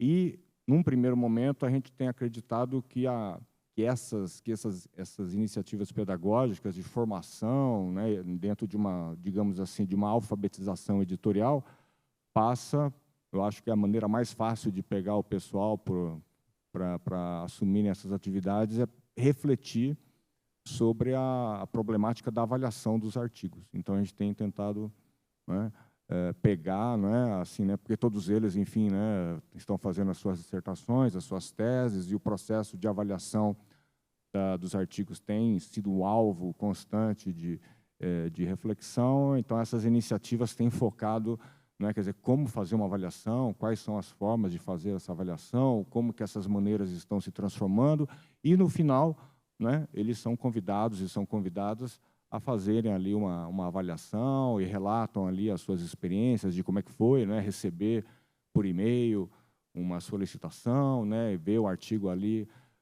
para avaliar e redigir o parecer. Então, grosso modo, são essas iniciativas, né, são esses os horizontes e que, de fato, são bastante estimulados pela apresentação, né, pelas experiências que o Eli e a Auriana socializaram conosco. Obrigado.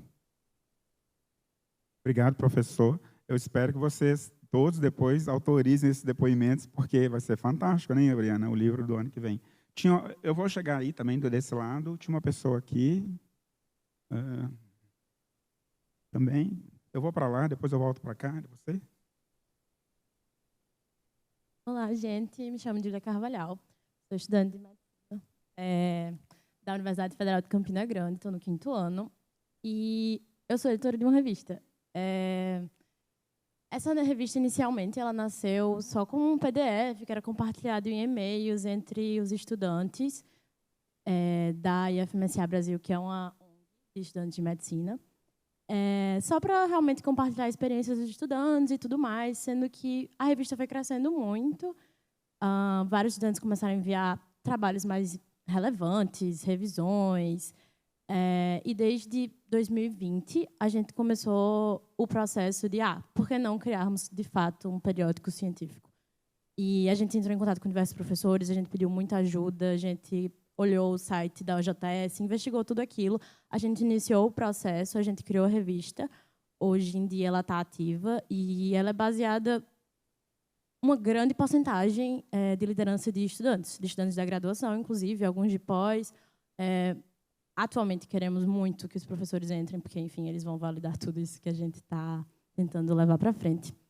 Mas ela é uma revista originalizada por estudantes, criada por estudantes e liderada por estudantes. Ainda temos muitas lacunas, com certeza, principalmente em relação à revisão por pares, aos pareceristas e tudo mais. Mas os estudantes eles estão atuando principalmente nessa fronte de design. No Instagram, hoje em dia, esse ano a gente criou um Instagram. Temos agora 1000 seguidores. A maioria, inclusive, é mulheres, 70% também. Com certeza. BMS Journal. BMS Journal em inglês. O nome da revista, eu não sei se eu já falei, mas era Brazilian Medical Journal. Brazilian Medical Student Journal. Enfim. BMS Journal. Inclusive, eu vou apresentar ela na quinta-feira. na apresentação de pôster. Certo. Mas, enfim, continuando. A gente engaja estudantes, principalmente na parte de design, eles criam toda a questão de editoração dos PDFs, eles criam os posts no Instagram, a gente também faz alguns reels para mostrar como é que mexe no site e tudo mais. Mas eles também participam do processo de revisão por pares, de parecer dos editores associados, juntamente com professores. E os estudantes, eles querem participar da ciência, sabe? A gente só tem que mostrar por que é importante, porque é legal participar da ciência, principalmente com comunicação científica, como aquele colega falou. Tipo, a gente quer muito participar em letramento em saúde e tudo mais. E, enfim, em questão do ano, de quanto tempo eles vão ficar na revista e tudo mais, a gente faz uma gestão de 1 ano, a gente cria um edital, fala, se a gente participar por 1 ano, tudo mais. E aqueles que não estão participando, não estão fazendo o trabalho de forma correta, a gente só pede para sair.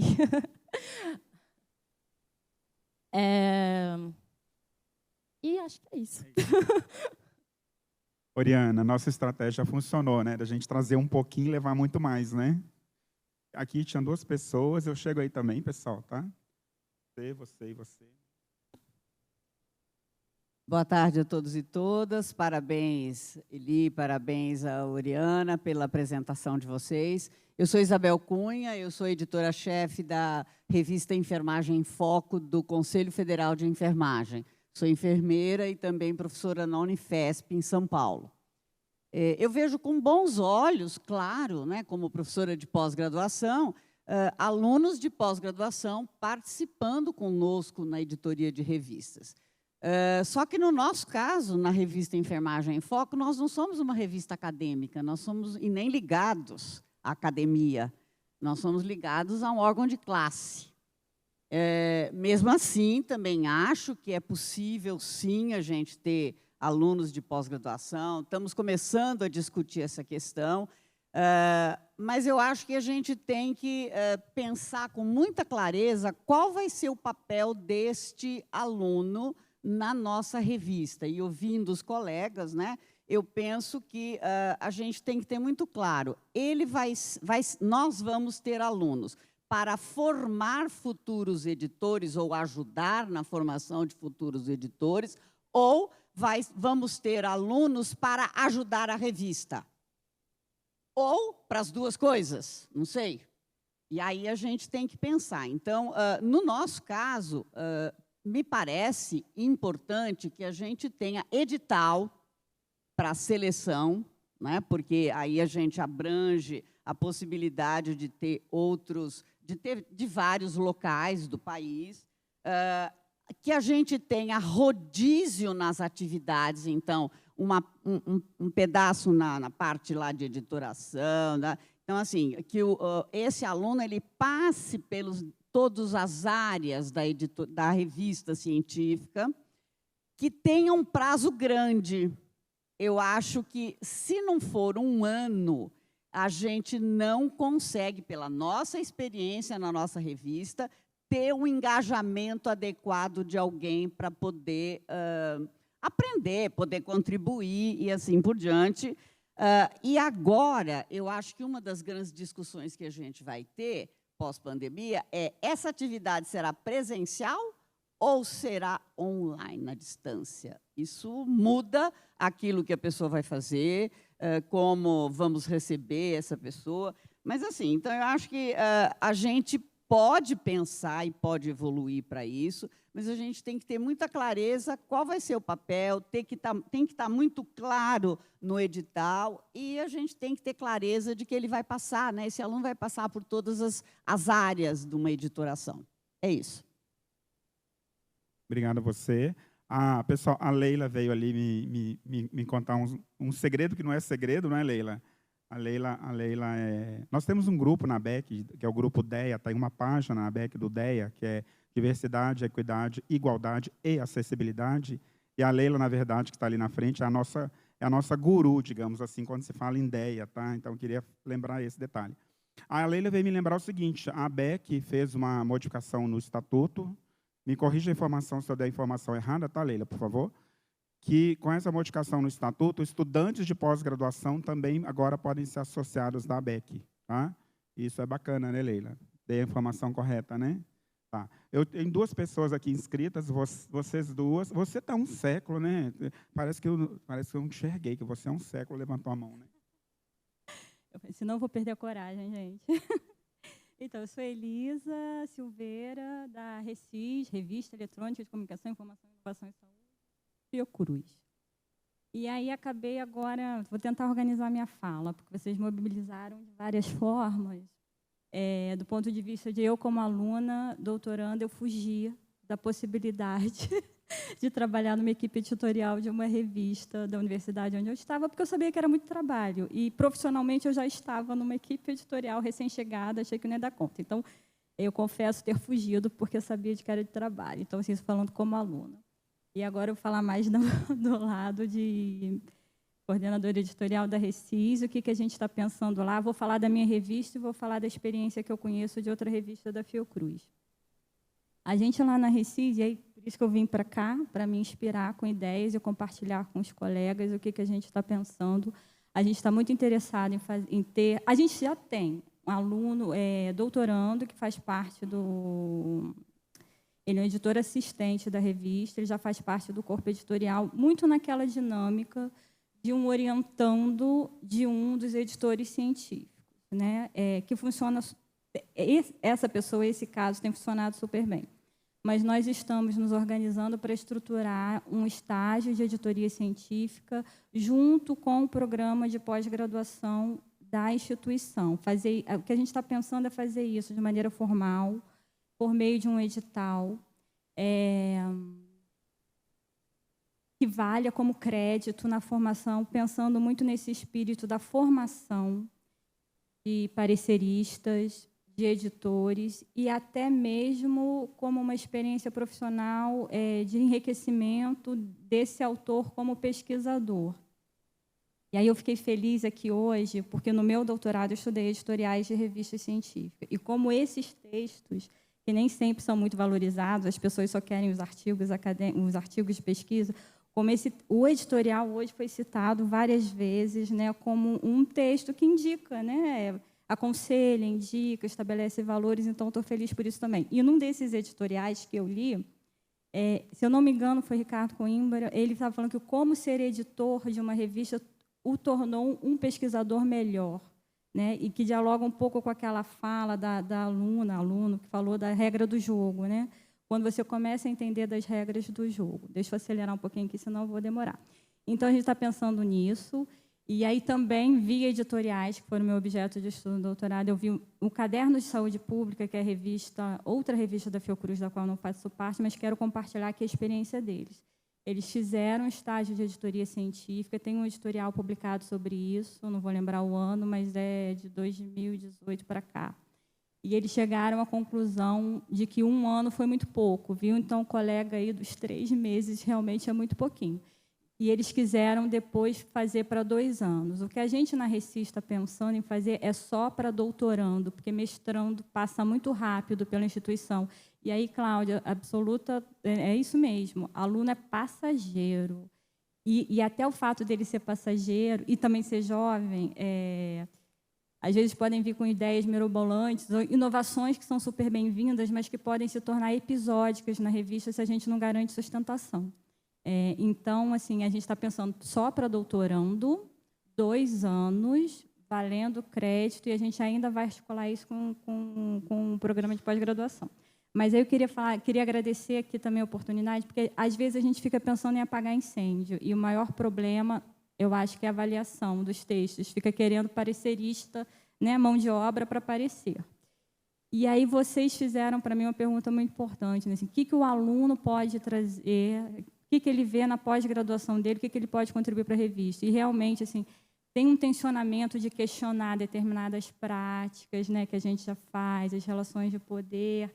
Nunca me passou pela cabeça perguntar no que a pessoa teria interesse, a gente já quer abrir direto para parecerista. Mas, no caso da Fiocruz, que não é uma universidade, eu não tenho como dialogar com o departamento, com comunicação, Universidade de Comunicação, Biblioteconomia, etc. e tal, né?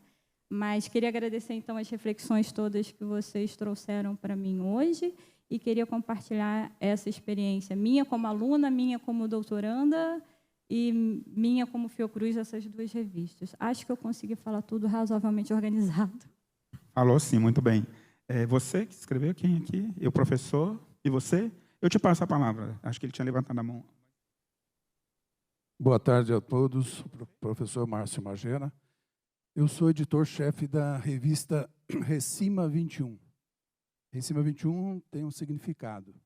Revista Científica Multidisciplinar Século XXI. Por isso esse nome.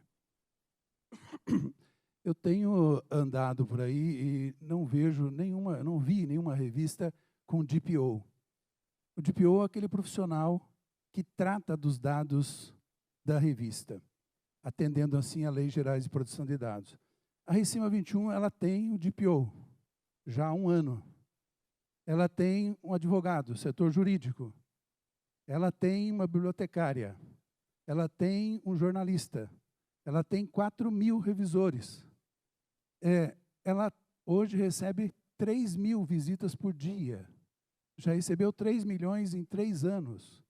É uma revista que não tem faculdade por trás, mas tem gente, tem ser humano, tem gente que quer trabalhar. E muito. Que quem é editor sabe que é 24 horas. Inclusive, ela é fluxo contínuo. Então, ela publica 24 horas. Está publicando 100 artigos por mês. O índice de reprovação dessa revista é 48%. Ou seja, de cada 2 artigos que entram, 1 é reprovado. 1 fica ou na entrada ou durante o processo. É um índice altíssimo de reprovação. Lá, professora Oriana, é mérito. A gente não olha o nome, não vê o sexo, vê o mérito. O artigo é bom? Vai contribuir? Passou pelo duplo cego? Passou, publica-se. Tem DOI, todos os artigos têm DOI. E tem na plataforma da revista um índice de avaliação. Qualquer um pode entrar lá e fazer a avaliação, e a gente recebe essa avaliação, e a gente publica a avaliação. Então, é uma revista que tem 3 anos de vida, ela é multidisciplinar, e aí vou dizer algumas coisas aqui importantes para os novos. Tem universidade que tem 40, 60, 200 revistas. Aí alguém vai falar, por que tudo isso? Porque há um tempo atrás, o Qualis, que é uma jabuticaba brasileira, era dada por área. Então, as pessoas tinham que ter revista em ciências sociais aplicadas, tinham que ter engenharia, tinham que ter humanas, tinham que ter saúde. Por isso que abriam um monte de revistas. Acabou, graças a Deus. Não a jabuticaba, ela continua. Mas eles melhoraram. Agora o Qualis é dado pelo conjunto do que é publicado, pelo conjunto dos artigos que são publicados. E aí, então, sai lá, Qualis em engenharia, Qualis em turismo, Qualis em administração. Isso é fantástico. Eles evoluíram muito por essa jabuticaba que foi criada lá no início de 2003 para apresentar dificuldades, para vender facilidades, como tudo nesse país, infelizmente. Então, o que é importante para uma revista científica? O Qualis é uma invenção aqui do Brasil. Fator de impacto a revista precisa ter. Ela precisa ter fator de impacto, é muito importante, ela tem que ser indexada, ter várias indexações no mundo todo, importante para que as pessoas possam ter acesso a ela. Normalmente, 2 ou 3 idiomas, muito importante. Essa indexação é importante. E você ter uma revista que tem índice H. Porque o próximo quadriênio, eu estive na CAPES recentemente, o próximo quadriênio vai ser usado o Google Scholar, para você classificar revistas. Então, é bom que a revista tenha índice H alto. A Recima tem 19. Índice H 19, ela tem 3 anos só. E o que é isso? Porque ela é citada, é muito citada. Inclusive, 3 artigos dela foi citada na Organização Mundial de Saúde sobre Covid. Então, se vocês entrarem no Google agora e dar um Google, colocar revista científica multidisciplinar, vai aparecer a Recima. Porque é mágica? Não. Ah, porque é pago? Não. Porque ela está sendo citada. Porque tem qualidade nos artigos. Tem lá o case da professorinha do Pará. Tem lá o estudo de blocos do cientista da Unicamp. E falando do Unicamp e USP, eu vou aproveitar. Não existe revista gratuita, gente. Não existe, hein? Quem fala, não, eu publiquei e não paguei nada. Mentira. A USP tem um orçamento de 3,9 bilhões por ano. A Unicamp tem um orçamento de 4 bilhões por ano. 80% disso vai para salário, 20% só para infraestrutura e pedulicários. Ali tem uma porcentagem que vai para as revistas dessas instituições. Então, precisa ser melhor usado esses valores que vão para essa revista, inclusive com bolsa, para, sim, usar os alunos de pós, para que eles possam trabalhar sendo remunerados. Essa história, que tem que trabalhar de graça, editor tem que trabalhar de graça, avaliador tem que avaliar de graça, isso é papo furado para mim. Isso é papo furado. Alguém tem que pagar o boleto, alguém tem que pagar esse iPhone, alguém tem que pagar esse óculos, esse computador. Alguém paga o boleto na nossa vida. Então, a gente precisa começar a entender essas questões. São muito importantes.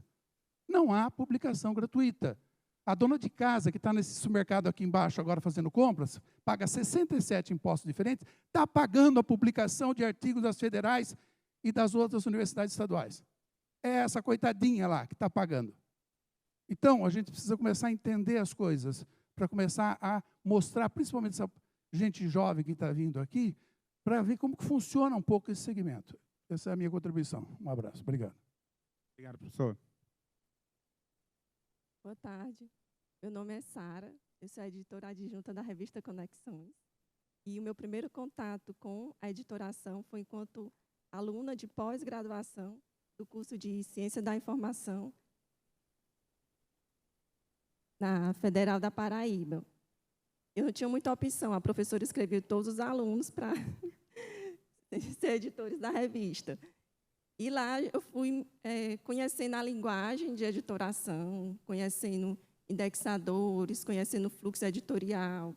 Eu trabalhava em Crateús, no interior do Ceará, e meu mestrado era em João Pessoa. Eu ia e voltava toda semana. Então, ela me deixava mais livre para poder nos trabalhos editoriais. E eu aprendi muito com a professora, foi uma revista muito boa, enquanto esse tempo, no mestrado, e sou bibliotecária do Instituto Federal. Então, lá eu pude colocar em prática meus conhecimentos. E hoje eu sou editora adjunta da Conexões, Ciência e Tecnologia, e nós abrimos para estudantes da pós-graduação. Por sorte, nossos estudantes, eles também são servidores e então, agora fazem parte do corpo editorial da revista. Já criei uma portaria para poder segurar por 2 anos. E pronto, a gente tem 2 estudantes de pós-graduação que também são servidores. Pessoal, por uma questão de tempo, eu vou passar, o Luciano se inscreveu, e depois eu acho que a gente vai precisar, tem mais gente querendo participar, acho que mais uma, e a gente encerra, né, Oriana? Mais 2. Então, se vocês conseguirem falar rapidinho, 2 minutinhos, de qualquer maneira, quem mais quiser dar depoimentos, eu gostei, tá vendo? Está todo mundo querendo participar, está muito legal, né? E olha que a gente deixou o tempo bem grande, né? Isso é bacana, mas dá dó, mas a gente quer realmente encerrar às 4, para que a gente não atrase o coffee break, para que não atrase a cerimônia de abertura. Então, Oriana, vou passar para o Luciano ali, tem uma inscrita, mais uma, aí vocês sejam breves, a gente vai fazer o encerramento, mas depois, se alguém quiser mandar mais algum depoimento, vamos combinar assim, Oriana, pode mandar para os nossos e-mails, e depois, se vocês quiserem que publica, aí a gente publica na resenha. Talvez ele não seja publicado na íntegra, porque vai ser uma resenha desse workshop nosso, como vai ter resenha dos outros workshops, tá? Mas a gente está à vontade de ficar aqui 2 dias, né, Oriana?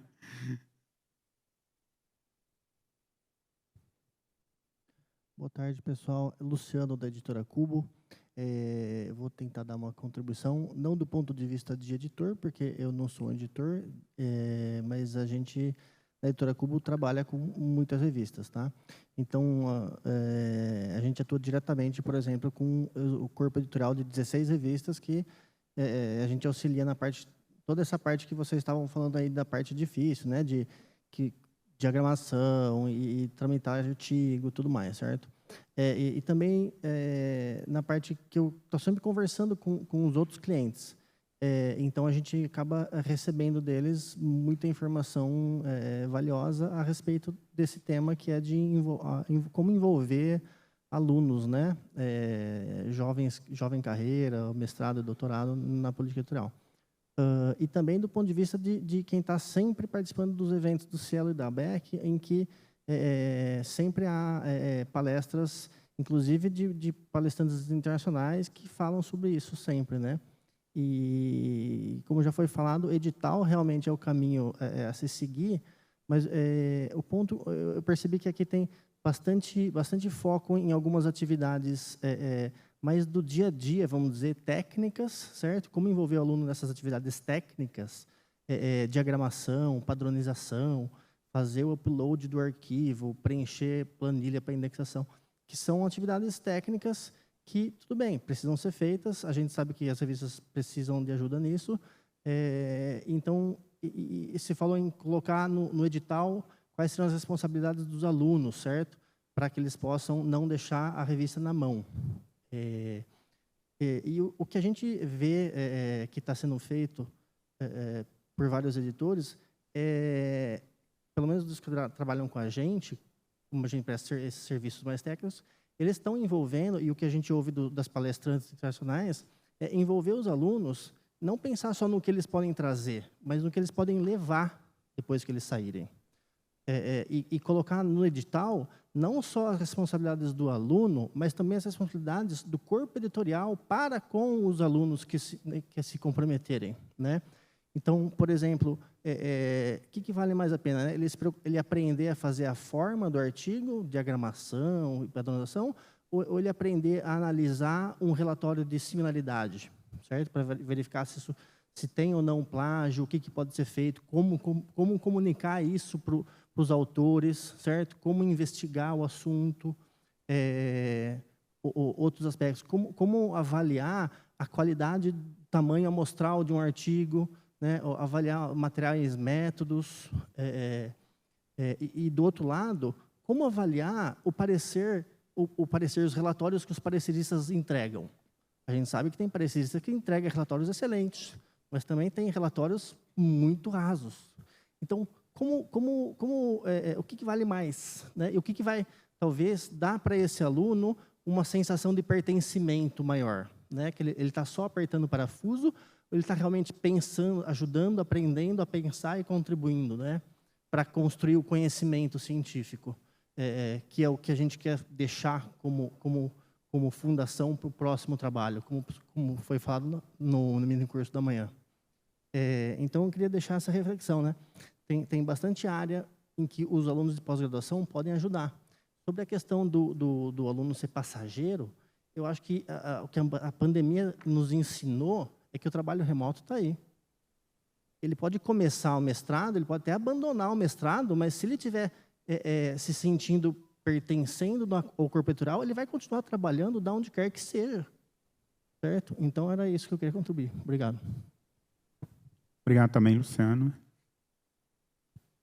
Temos mais quantas pessoas, Oriana? Porque nós temos 8 minutinhos. E deixa eu passar aqui. Me chamo Dulciane, sou professora da Universidade de Santa Cruz do Sul, no Rio Grande do Sul. Tive minha formação na graduação na UFPE, mestrado na UFRJ, doutorado na URGS e o pós-doutorado de volta à UFPE. Há 23 anos, então, leciono na Universidade de Santa Cruz do Sul, que é uma universidade comunitária. Ela tem um domínio privado com fins públicos, então é um formato que não é federal nem estadual, mas também não é privado, né? É uma outra categoria. E lá nós temos uma experiência muito exitosa com alunos da pós-graduação. Então, na nossa revista, eu faço a editoração da revista Interdisciplinar em Promoção da Saúde, que está vinculada a um programa de pós-graduação estrito sensu interdisciplinar. Então, nós temos 8 áreas da saúde compondo o mestrado e doutorado, e nós temos, então, 12 entre mestrandos e doutorandos atualmente trabalhando conosco na editoração da revista. Então, a comissão, a CAA, que chama, né, a Comissão de Autoavaliação da Revista, é um dos CAAs existentes no nosso programa de pós-graduação. Esses estudantes, eles recebem bolsa ProSuc 1, ProSuc 2, que dá ou desconto, ou paga integralmente o mestrado ou o doutorado, ou dá uma bolsa e ele pode trabalhar fora, são 2 condições distintas, mas ambos, tanto ProSuc 1 quanto 2, eles têm que cumprir 8 horas de bolsa. E aí a coordenação do PPG aloca esses mestrandos e doutorandos em CAAs específicos. No meu caso, o CA da revista, eles compõem o CA da revista, eles têm que cumprir 8 horas semanais. E então, dentro dessa carga horária, nós temos esses 12 pós-graduandos distribuídos em comitês, né, em comissões. Então, criamos a comissão de mídia, que aí recebeu um outro nome, mas é a mesma natureza, a comissão de mídia, a comissão do fluxo da revista. Atualmente, montamos a da editoração, porque nós fazíamos a terceirização desse serviço, mas como diminuiu a verba, agora são os alunos doutorandos e mestrandos que vão fazer a editoração e também nos auxiliar na publicação. Então, a experiência tem sido exitosa. Os doutorandos eles já são capazes de fazer revisão crítica de um artigo sob nossa supervisão. O mestrando ainda não, ele está em formação. E quanto a uma questão que foi discutida aqui sobre que são sazonais, né? Eles realmente são sazonais, mas a gente faz um fluxo de passagem de bastão. Então, o mestrando ele fica 2 anos, ao cursar o primeiro ano no nosso CA, nós já estamos admitindo um outro mestrando que passou no processo seletivo para que ele se capacite e assim sucessivamente. E muitas vezes o nosso mestrando será o nosso doutorando. Então, esse fluxo assim tem continuidade. Então, gostaria de deixar aqui a experiência da Unisc, que, no meu ponto de vista, é muito exitosa para a formação de massa crítica. Eles se tornam mais críticos e mais capazes de, inclusive, escrever e submeter artigos científicos. Obrigado também. Oriana, nós temos 3 minutos para entregar a nossa sessão on time. Eu uso 1 minuto para encerrar e depois eu passo os 2 minutos para você, tá bom? Pessoal, muito obrigado. Eu espero que a gente tenha conseguido cumprir aquilo que a gente prometeu, que era eu falar um pouquinho, a Oriana um pouco mais e vocês mais ainda. Eu acredito que a Oriana e eu viemos aqui trazer algumas coisas para vocês, mas a gente está levando muito mais, né, Oriana? Então, assim, olha, sensacional. Adoraria ter mais momentos com vocês para a gente conversar. E, da minha parte, muito obrigado. Passo a palavra para a Oriana agradecer e finalizar. Gente, acho que é isso, assim, nossa, eu anotei muitas coisas e a vontade é, pelo menos, ter, que nem salão de iniciação científica, que é 5 minutos, aquela coisa de 10 minutos para falar. Mas queria muito agradecer mesmo, acho que vocês trouxeram várias questões. Quero muito parabenizar e, enfim, partilhar, principalmente para os alunos, para as alunas e alunos de pós que estão aí. Acho que fico muito contente, gente. Acho que essa foi uma sementinha. Acho que quando tu falou, Ricardo, vou retomar a primeira só, né? Quando tu falou, como é que a gente movimenta o engajamento, e gostei muito que tu falou de Maringá. Desculpa, esqueci teu nome. Ricardo? Ricardo, tá, obrigada. De que vocês falaram que acho que tem uma questão de um caminho, assim, né? Então, pensei, assim, a coisa da ideia de, bom, na graduação, professores das disciplinas de metodologia, imagino que todas as formações devam ter, né? Metodologia de pesquisa, que geralmente é aquela disciplina que o aluno já chega assim, né? Como é que a gente se aproxima disso? Como é que a gente vê esse aluno da graduação que daqui a pouco é um bolsista que está ali e que fique mais tempo do que 3 meses? Ou, Cláudia, vamos lá, vamos trabalhar na instituição para ser mais tempo, assim. Que fique 1 ano, que fique mais tempo. Que entre daqui a pouco no mestrado, que tenha interesse. Enfim, que a coisa possa estar sendo mobilizada em várias áreas, assim, né? É super trabalhoso. Eu fiquei pensando, 2 pessoas sustentando uma revista inteira, né? Indo nos cursos e mobilizando isso, assim. Mas eu fico muito feliz. Caraca, tu é muito maravilhosa. Fiquei muito feliz de ver esse movimento, assim, dos próprios estudantes, porque eu acho que diz disso, desse processo, né? Acho que a gente poderia fazer muitas outras falas. Agradeço novamente a possibilidade da gente estar aqui falando e que a gente possa estar construindo essa rede, assim, né? Da gente poder pensar como trabalhar isso nesse projeto coletivo, né? Institucional. Então, obrigada, tá, gente? Acho que eu usei 2 minutos aí. Tá, um abraço.